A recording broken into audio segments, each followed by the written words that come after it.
இந்த நேரத்தில் நான் என்னை மாற்றிக்கொள்கிறேன். நான் தொழாமல் இருந்தேன், தொழப்போகிறேன். நான் பொய் கூறிக் கொண்டிருந்தேன், பொய்யை நிறுத்தப் போகிறேன். நான் புறம் பேசிக் கொண்டிருந்தேன், புறத்தை நிறுத்தப் போகிறேன். பிறருடைய மானங்களை பற்றி பேசிக் கொண்டிருந்தேன், இனிமேல் பேசப் போவதில்லை. என்னுடைய பெற்றோர்களுக்கு முக்கியத்துவம் கொடுக்காமல் இருந்தேன், இப்போது கொடுக்க போகிறேன். என்னுடைய உறவுகளை ஆதரிக்காமல் இருந்தேன், இப்போது ஆதரிக்கப் போகிறேன்.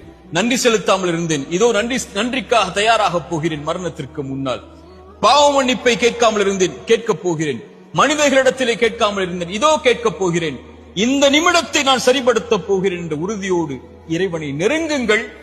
உங்கள் வாழ்வில் எது இல்லை என்றாலும், எதை நீங்கள் இழந்திருந்தாலும் அந்த கவலையை இறைவன் நீக்கி அவனிடத்திலே நெருங்குவதற்குரிய வாய்ப்பை இறைவன் கொடுத்து, உங்களுக்கு எதை வேண்டுமோ அதை அவனிடத்திலே கேட்டுப் பெறுவதற்குரிய அவகாசத்தையும் இறைவன் நீட்டித்து தருவார்.